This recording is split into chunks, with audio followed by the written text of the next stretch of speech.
I want to talk to you about family and business. So I started with just a little townhouse, a small 2-bedroom. Another one came up a couple of months later, just down the road, same court. And another one came up and it was an absolute gut and a flip. So my sons got involved in it. It was one of those things where all of a sudden we had the bug. It was like, this is really working for us. And that drove us to land development and severances and building homes. It became a family business. It became, what are we going to do as a family? How are we going to build family wealth?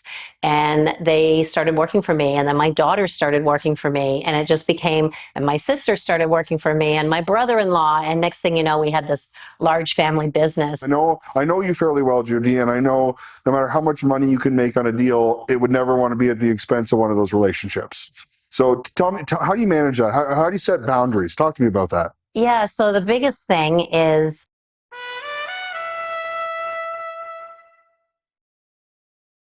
welcome to The Hard Truth. I'm here with Judi Paré.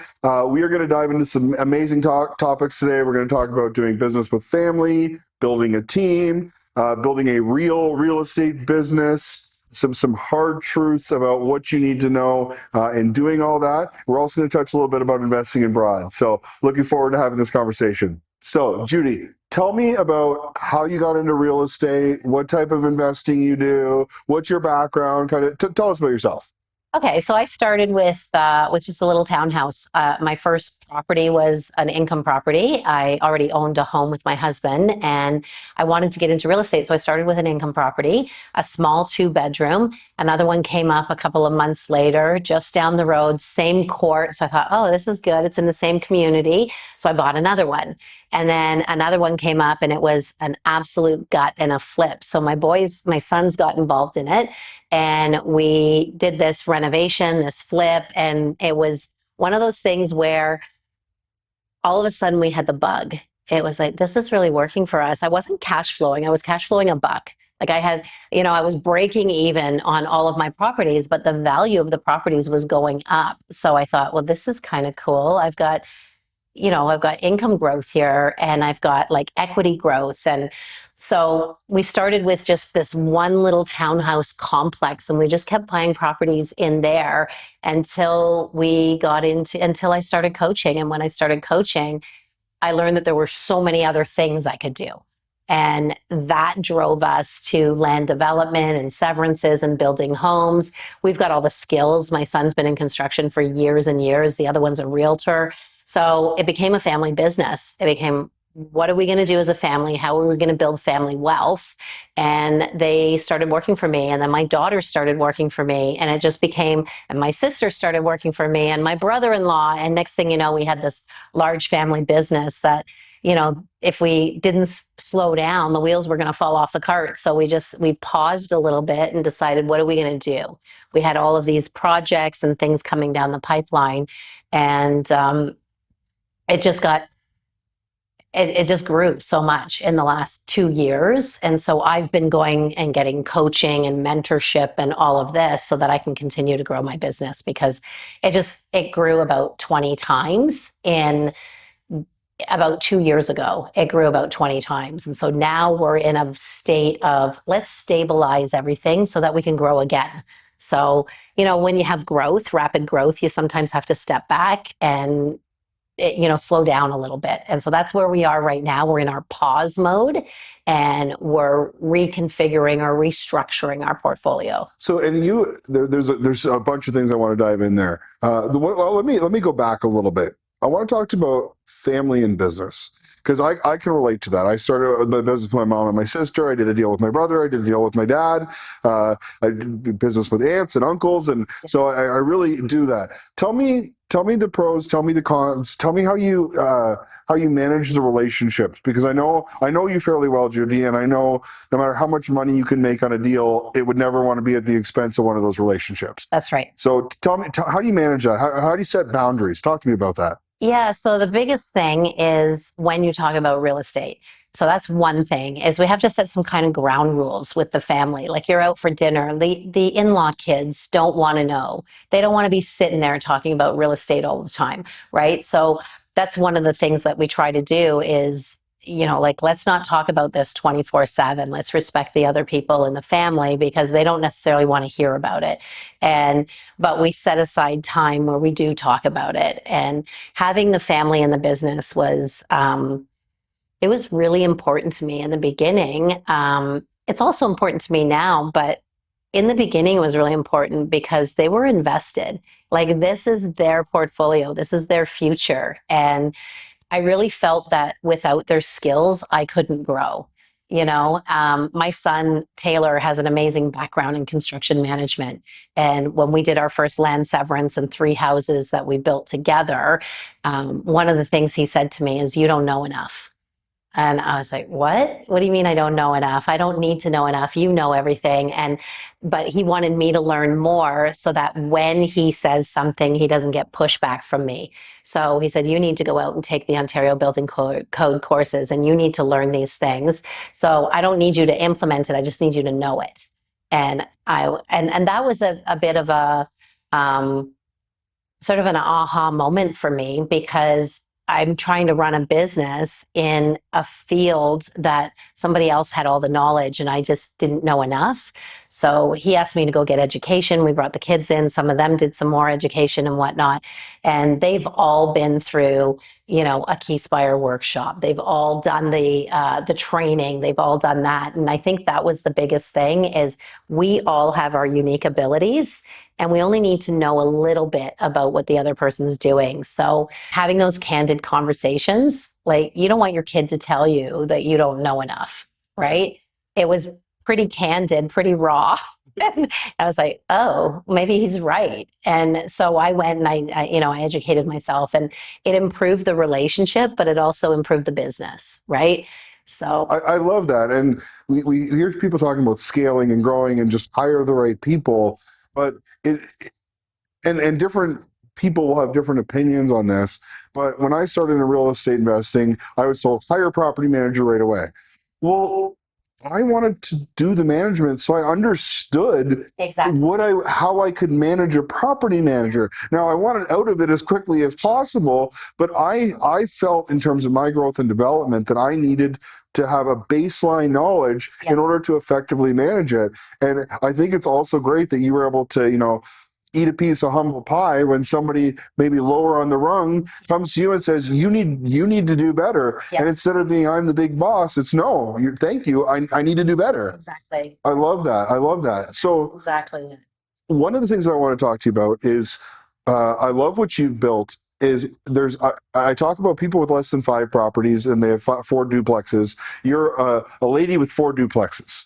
You might call yourself a real estate investor, but you don't really have a business. Right. You're just a lady with four duplexes. Talk to me about the trials, tribulations, growths of building a real estate business, because you're not a lady with 4 duplexes.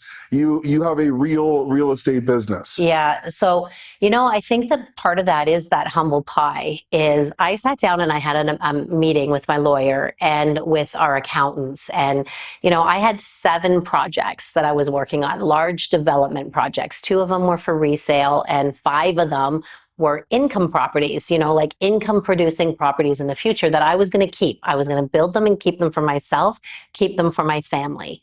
And because that was the plan, I had all these projects and it's like, this is for us. And when the 5th one came in, that was an income property that was going to generate quite a bit of money. And it was, we were talking about 100+ doors in this and building this out. My lawyer sat me down and said, I think you need to develop a REIT, an income trust. And I said, I'm not big enough for a REIT.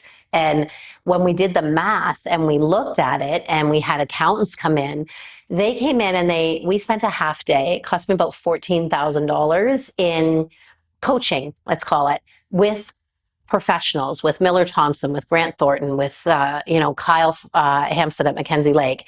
They sat me down. They helped me build out a plan of what our real estate business should look like for me, and keeping in mind that it was a family business, right? So we went and we set up the structure and they coached me through it. And my biggest thing was, I need you to teach me how this is better than what I'm doing. Like, show me how this is better. And they did. They whiteboarded it and they taught me how it was better. And I was like, oh, this is better. This will make my life easier. And my children will still have the same net worth. They'll still have that. They'll just have it differently. And, because we were doing project by project, let's go get construction finance, let's go do this. And what we learned was it was easier to get equity partners. And it helped scale the business, right? Bringing equity partners and limited partners in transitioned us from a mom and pop shop to a real business. And I think that I needed that coaching. I needed to have those professionals in the room to teach me how to do that. And now I rely on them heavily. I pay, good money for that every single year. And I rely on them heavily to ensure that I'm doing things properly, that and I don't think of it as legal fees and accounting fees. I think of it as educational fees. I learn every single time I do something, and they help me save money. And that's the most important thing. Even though I'm spending money, I'm saving way more money. And where I save money, investors make money. I love that. I love that. One of the things you said in there, which I think people, the COVID era has affected us. People are doing multi-million-dollar deals, raising capital, and they're doing it on a quick Zoom call, email. And I love what you said about you sat there and you whiteboarded it out. Mm-hmm. You had professionals in the room whiteboarding it out. And I think, and I'm not saying this is good or bad, but I think 10 years ago, if you said to people you were going to build a $100 million REIT and you were never going to meet with accountants and lawyers and you were going to do it on Zoom, they would think you're crazy. Absolutely. And I think there's some, as we're kind of transitioning out of that, not transitioning or moving into our new business world, there's something to be said about sitting down, getting the accountant, the lawyer, your finance professionals, everyone in the room, focused. They don't have their computers in front of them. Yeah. They're focused on this and putting all your mind spent into it.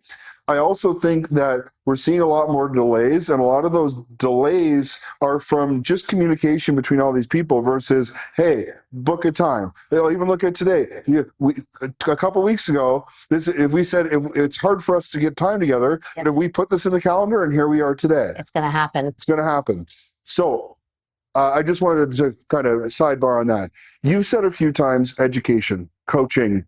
You don't even look at your professional fees as like that's education, that's coaching. How important is it? Oh, it's super important. I mean, I think of the calls I have with you. I mean, I don't know how many calls I've had with you in the last 6 months where I've said, Kyle, I need to talk to you about this. I need to understand this process. Like, I don't know what this is, or I don't know what that is. And we've sat down and we've strategized over, how we're going to do something, how we're going to manage part of the portfolio, how we're going to inject more capital into it when I need it. And I think that, having the mortgage broker, the lawyer at the table as well, because we come up with great ideas, but are we allowed to do them? Yeah. Like having those checks and balances at the table when you're brainstorming, I think is so important. And like, I think of my accountant, my lawyer, my mortgage broker as part of my team. They don't work in Plentitude. They're not employees, but they're an extension of my team. And if I don't have them in place, I'm not going to grow. I can't possibly. And having those conversations with you guys and saying, this is what my goal is, this is what I want in the future, you guys can come to the table and say, hey, maybe you want to look at it differently, or maybe you want to do this, or maybe you want to do that. And, big shout out to my lawyer who said, I think you should do things differently. And because, he said to me, he goes, you're bigger than you think. And I was, what do you mean? And I said, the big thing that I learned is, one of our, I'll call them competitors, but I think they're friendly competitors like Equiton. They started their REIT with $5 million worth of assets. And I started mine with 50. So like $50 million. And I think of that and I never thought of it as having a $50 million portfolio, right? And, when we had that big meeting and we all sat down, we laughed. And I remember something that he said to me. We were just standing on the steps at First Canadian Place and he just looked at me and he goes, this is going to be big. And I said, you think so? And he says, they started with 5 million, you're starting with 50. I love that. It is amazing how desensitized when you're in these communities you come to it. It's I got another development project, I got this, and they're kind of numbers on a sheet until you really say, oh, holy smokes, this is Big. this is big. And somebody said to me, like, that's a lot of money, Judi. Doesn't that freak you out? And I said, it's just another zero. Yeah. You know what I mean? And it's like, it is just another zero. 5 million, 50 million. It's just another zero. Yeah. And like, you do get desensitized, but at the same time, if you don't freak out about the growth and just attack it calmly, it's a lot easier to do. And I had a lot of coaching. Like, I paid for coaching. I paid for business coaching. I went every 90 days. I have somebody that helps me with implementation and coaches me. And that's important. It's super important because I've never been a large business owner. I've had a small business, an education business. And, when we brought in a couple $1 million a year doing that, but to be a big business owner is a big difference. And so you need the right people at the table. I love it. I love it. So one of the things is it's the hard truth. So, and I didn't really prep you for this, so I'm going to put you on the spot. Okay. So I'm going to give 2 examples. Okay. So for a newbie investor, we'll call them first property, maybe their second. They own their house. The newbie investor, what is a hard truth you want to share with that person that will help them move into real estate? Keep your credit score clean. Keep your credit clean. Like, that is the biggest thing. If you want to get into real estate, you need to watch your credit score. You need to watch your utilization on your credit, because utilization on your credit impacts it by 30%. And you can drop your score overnight if you go out and you crank up that credit card. And for me, I watch my credit score every week. I used to watch it almost every day, but I watch it every single week. I log in, I look at it, and I think, what is impacting my credit score? Because I see when it drops. And, I called one of the guys on your team and I said, hey, my credit score was hit. My score just dropped 100 points. They're not supposed to be doing that. And I said, I need to know what's on my credit score. Like, that's the biggest thing for me. And as a newbie investor, if you don't know your credit score and you don't have a good credit score, clean it up. I love that. And, I speak with other brokers about this all the time. When you're dealing with a financial professional, you're going to build a relationship. We've built a relationship. We know each other personally. You know my wife, you know my kids, I know your family, all of those things. But when your file gets in front of a lending institution, you are a stack of paper on a desk. Exactly. And that credit score really determines what desks I can even put it on. If it's a bad credit score, I can't even go to the A desk. Yeah. I have to start at the B desk, and the first question they have is why? Why aren't you at the A desk? Well, now we're starting with a story right out of the gate, and it's not that. And I want to be clear to somebody who maybe has a previous credit issue. Right. You can still do this, but it's an uphill battle every step of the way. It's harder. I love that. So same question, except for the person who's getting to 5 properties. They're looking to scale. They're looking to grow. What is the hard truth that they need to know? They need to know they can't do it by themselves. They need to build a team. Like, if you want to create this lifestyle that you're trying to achieve by having multiple properties and whatnot, you now need to start outsourcing your business. Somebody else needs to manage your properties, or you're not going to be able to scale. You're going to need an administrative assistant. You're going to need somebody that takes care of the books, a bookkeeper that, maybe you don't need an accountant yet, but you definitely need a bookkeeper that keeps track of everything for you, that goes to the accountant. You may not need it internal, but you need to start thinking of the who, not how model of, how do I grow this business? If you want more than 5 doors, you need people. You need a team. And your team needs to be solid, and they need to understand your portfolio. And that comes from your mortgage broker, your lawyer, your accountant, your bookkeeper, maybe your property manager, because you're not going to want to trade one job for another. Like, the idea of getting into real estate is to get out of what you're doing, right? Is so that you can retire. Why would you trade one job for another? Like, that's crazy. So you've got to start thinking of who's going to do these pieces of my business so that I have the freedom that I'm working for. And if you don't do that, you're just trading a job for a job. I once again, I love it. When we talk to the 5 or less, you don't really need employees and staff. You kind of got to bootstrap that. Yeah. You got to build it up on your own. When you get to but you still have I call them the advisory board. You're the CEO of your business. Yeah. Your accountant, lawyer, mortgage broker, insurance professional are your advisors. They're your advisory board.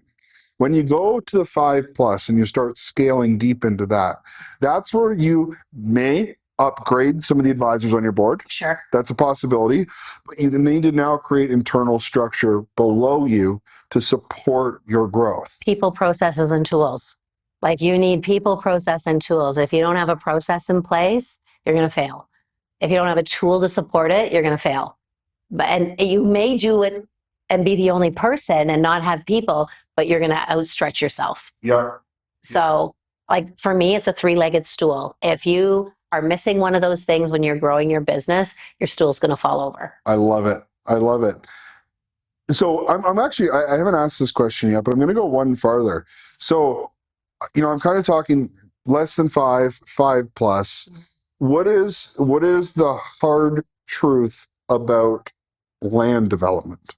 Because we're not just buying properties anymore. Yeah. It's not a simple cash flow calculation. It's not the basic principles that we're taught as a new real estate investing through education programs. When you go into land development, it truly is a different beast. And what is, maybe not even just the one, what are a couple hard truths about land development? I think that it's interesting that people go from properties right into land development. I've done it, but I started small. I bought 2 properties side by side, and I went through a simple process of a land severance. So, okay, I'm going to sever. What we did is we took 2 properties, 75 feet each. We gave a lot line adjustment, gave fit 25 feet to the other property. So now one's 100 and one's 50, right? This is something I learned from my lawyer, is do it this way with a lot line adjustment first, because you don't have to pay as much GST tax on it later. So they taught me that. And what I ended up doing was severing only 1 property.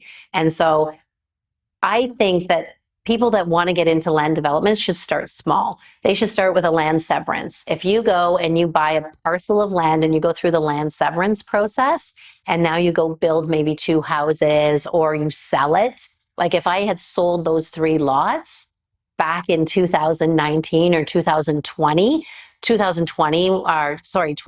when they were ready for development, if I had sold them then, I would have made probably about $650,000 profit, and it took me less than 6 months. So selling the land would have been a good idea. Instead, I chose to develop it, and COVID hit. And so I broke even. I built 3 beautiful homes. I broke even. I'm really proud of myself because I didn't lose money. Yeah. I lived in one of the houses for a long time, but I didn't make a lot of money. But what I did was learn. I spent that time, I learned the process. I learned it in a small scale. It was very small. And then I applied that process to everything else I did. Once you learn the process of working with the region, working with the city, doing the rezoning, doing whatever it is you need to do, getting your building permits, and you do it at a small level, then you can get into land development. I'm a big believer that you should buy a corner lot with a giant backyard, and just sever that backyard. Now you've gone through the process. That was the first piece of advice my lawyer gave me when I told him I was going to start investing in real estate. Look for corner lots. Yeah, I love them. Turn them, cut them, corner lots. They're great. Yeah. The one thing you said there, which I think is great, and I think a lot of people are scared to do this, or maybe short-sighted. Trust the numbers. If you could, if you have this vision of building 3 beautiful houses, and you get into that, and there's an opportunity to generate a significant profit by just severing and selling land. This isn't about the door count. This isn't about the number of properties you own. We're doing this to make money. Yeah, exactly. Right? So there's that opportunity for you to do that. But I also think that So that's the first thing I wanted to highlight. But building those houses was a major stepping stone for you. 100%. And it was during a difficult time because we did it during COVID. And I did it with investor money. I didn't get any construction financing. I didn't do any of that. I borrowed all of the money privately to build this. And, and then I put funding on it afterwards. During the acquisition, I did some sort of Olympia Trust loans and whatnot for mortgages, but the construction I did through private investors. And learning that process and doing it at a small scale was super important for me, but it was also a stepping stone because people saw us as builders now. They understood that we can build. We build gorgeous homes, and we also build nice little apartments too. Right. So what it did is it really showcased our skills as a family because we had those skills. Like I have a realtor in my family. I have a construction manager. I've got a designer. Like my daughter's a designer and graphic designer, as well as she can do staging. She can do all sorts of things. And I think what that did is it solidified our plan of what we can do. I love land development. It's my favorite thing to do. I like it because it does take a longer time and you can do it quickly, but there's time in between that you can think. And when policy changes, which happened on our McNabb development, is policy changed and with Bill 23, and now we didn't need a certain square footage in the house. So now we can scale and take a building that was 91 units up to 132, right? Because now we're building smaller things. And I think like what I love about land development is what I love and hate about it is policy changes all the time, depending on the government.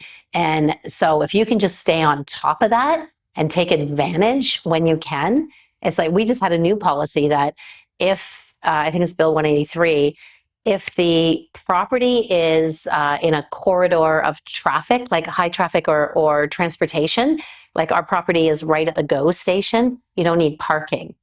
Well, you stay on top of that, all of a sudden you go from a 10-story building to a 20-story building because you don't need parking.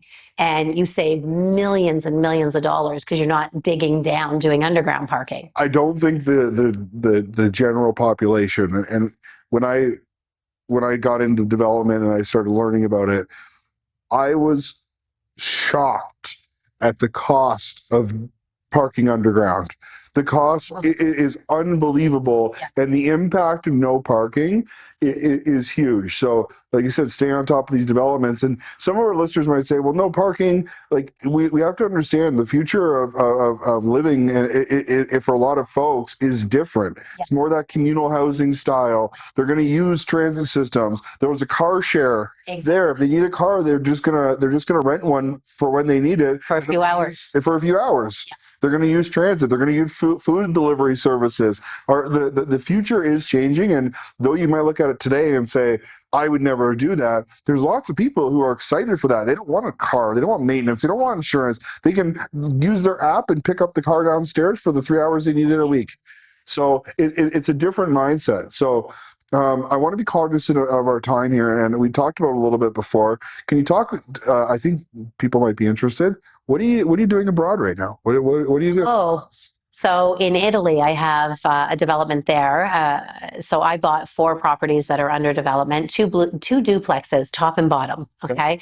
So the bottom one has, a beautiful garden. The top one has a beautiful rooftop patio with jacuzzi, the whole bit. So I bought 4 properties they're almost built. They'll be done at the end of this year in Italy, on the coast, on the Adriatic coast. And part of that was a lifestyle for me is I want to live in Italy at least 5 or 6 months of the year so that I have access to Europe, so that I can just go anywhere in Europe and I can work anywhere. And because, I'm a bit of a nomad when it comes to running my business. I can run it from anywhere. That's the beauty of what I do and the beauty of my team. So I plan on still working when I'm there, but having a business over there. I'm setting up a representative office over in Italy for Plentitude. So Plentitude will be able to do property management over there. and for vacation properties specifically. So we're going to offer that in this development. There's about 200 units there. So we'll offer property management. We'll build that team. We'll do something over there and run a business over there. And it'll be in a place that I love. Amazing. And, yeah. And so we've got, I'll own one of the units and the other 3 units will be investor owned. We talk about lifestyle by design, and you are living that. You're investing like that. And it's not expensive. This is the amazing thing. And what's interesting is Canadians can't buy in Italy right now because there's this foreign buying policy, and we have a reciprocal agreement with Italy. But I had an arrangement with the builder before the legislation changed. Sure. So I was able to, because I was purchasing 1, I tacked on 3 when the legislation started changing. And so I grabbed 4. Right. And Makes sense. yeah, it makes sense. It's like if I'm going to be limited, because I wanted to buy 1 a year, and then all of a sudden legislation changed and it was like, you're not allowed to buy in Italy because they're not allowed to buy here. So my builder just drew up all of my contracts in the same day as my first one. And so I picked up 4. And so now I'm going to have 4 properties there. Investors can't buy in Italy right now, but if they come to me, they can invest with me and be part of this development. So it's one of those things. Yeah. So I'm excited about Italy. That's amazing. That's amazing. It was an absolute pleasure having you on today, Judi. Yeah. I think you provide great value. I love how we talked about the education and coaching, and it's so important. We came from the same world, and I know none of us would be here today if we didn't get that support. I try to avoid, specifically endorsing any coach or company anymore because everybody's a little bit different. Sure. But whoever it is that you use, you need coaching. You need help. I don't sell coaching just so it's a non-buy it. I don't sell coaching either. Yeah. So, but you need to go out and you need to get coaching. You need to get training. You need support. You need mentors. And just because somebody's a good coach for me or a good coach for you might not be the same coach for you. So go to all the free events, meet all the coaches, and find someone who aligns with you and has a good perspective. So that's amazing, Judi. And thanks for coming on. You're welcome. Thanks for having me.